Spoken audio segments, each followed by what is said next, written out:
নমস্কার।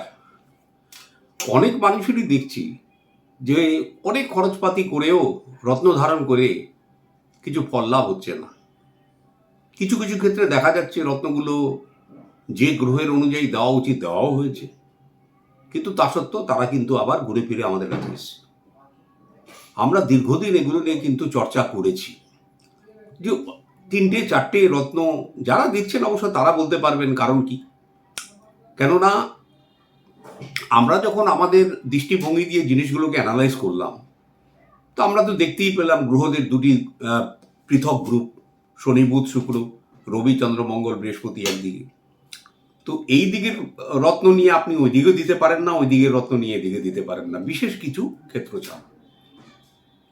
এবার আরেকটা জিনিস হচ্ছে যে একটা অদ্ভুত থিওরি চলছে রত্নদানের ক্ষেত্রে, যে আপনার মঙ্গল খারাপ ব্যাস পলা, শনি খারাপ নীলা, বুধ খারাপ পান্না। আরে বাপ রে বাপ, এ তো ভয়ঙ্কর থিওরি। আপনার শনি খারাপ, শনি বসে আছে মনে করুন মঙ্গলের ঘরে, ষষ্ঠ স্থানে, অষ্টম স্থানে বা দ্বাদশ স্থানে। শনি গ্রহকে আপনি পাওয়ার দিয়ে দিলেন। শনি বেচারা তো নিজেই সেখানে কষ্ট পাচ্ছে এবং একটা অশুভ স্থানে বসে আছে। আপনি যদি কোনো একটা অশুভ সঙ্গতে পড়েন এবং আপনাকে কেউ যদি এনকারেজ করে, তা আপনার মধ্যে কি শুভত্ব প্রকাশ পাবে না অশুভত্ব প্রকাশ পাবে? তো এই তথ্য তো কেউ বুঝছে না। বলছে লগ্নপতি যখন ষষ্ঠ স্থানে আছে তাকে দেওয়া যায়, অষ্টম স্থানে দেওয়া যায়। আরে ভাই, সে যদি লগ্নপতি যদি ষষ্ঠ অষ্টম দ্বাদশ স্থানে বাস করে, যদি অবস্থান করে, সে আপনার ক্ষতি করবে না, কিন্তু তাকে পাওয়ার দেবেন কেন? পাওয়ার দিলে তো ওই স্থানটা অ্যাক্টিভেটেড হয়ে যায়।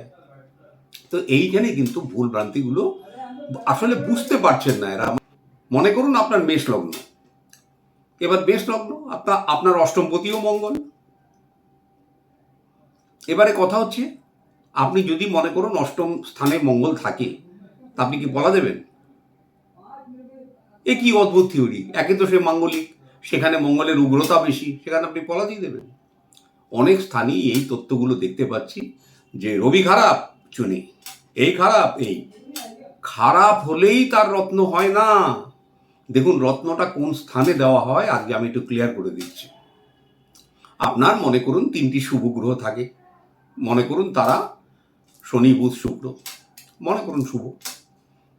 প্রথমে দেখবেন শনি কার গৃহে অবস্থান করছে, কি অবস্থায়।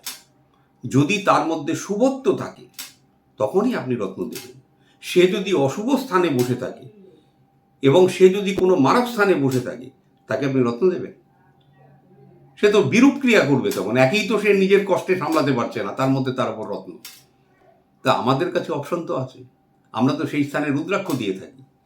কারণ রুদ্রাক্ষ এটাই দেওয়া হয়, তার কারণেই দেওয়া হয় যে কোনো শুভ গ্রহ যখন অশুভ স্থানে বসে যায়, তার অশুভত্বটাকে নষ্ট করে তার শুভত্ব প্রদান করা, যেটা রত্নের দ্বারা হয় না। অবশ্য যেসব অন্যান্য অ্যাস্ট্রোলজাররা, তাদের কাছে তারা বেশিরভাগই রুদ্রাক্ষ নিয়ে কাজ করেন না, তাদের কাছে অপশনও নেই। তো তারা কি করবেন? তারা তো এই রত্নের মাধ্যমেই চলছে। আরেকটা জিনিসও বলে দিই, মনে করুন আপনার একটি শুভ গ্রহ কিন্তু অশুভ স্থানে বসে আছে, তার রত্ন না দিয়ে যদি আপনি উপরত্ন দেন, তাতেও কিন্তু কিছুটা কাজ হবে। এই কথাটা কিন্তু আজ শেয়ার করলাম। নট নেসেসারি সবসময় আপনাকে রুদ্রাক্ষই ব্যবহার করতে হবে, কিছু স্পিরিচুয়াল দিক দিয়ে আপনাকে যেতে হবে, সেই ক্ষেত্রেও কিন্তু আপনি কিন্তু এই গ্রহের প্রভাব থেকে বেঁচে যাবেন। কোনো তন্ত্র মন্ত্র বা তান্ত্রিক কোনো মন্ত্র উচ্চারণ করে মানে গৃহের মধ্যে এগুলো করাটা ঠিক বিধিসম্মত নয়।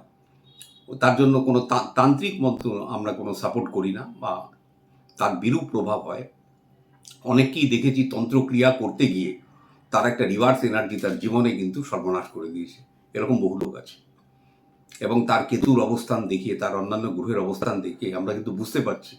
যেমন বিশাখা নক্ষত্রের একটি জাতক আমার সঙ্গে কনসাল্ট করলো, তাকে আমি জিজ্ঞেস করেছিলাম কোনোদিন তন্ত্রমন্ত্র কিছু অ্যাপ্লাই করেছিলেন? তো ডাইরেক্টলি স্বীকার করলো না, কিন্তু বুঝে গেলাম।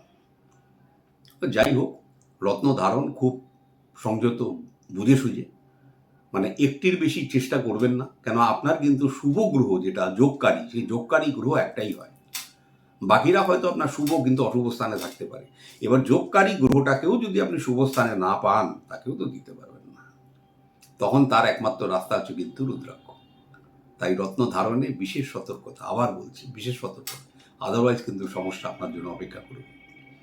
সর্বোপরি রাহু আর কেতু এরা কিন্তু গ্রহ নয়। আবার বলছি, এদের জন্য ভুল করেও কোনোদিন গোমেদ আর ক্যাটসাই ব্যবহার করবেন না।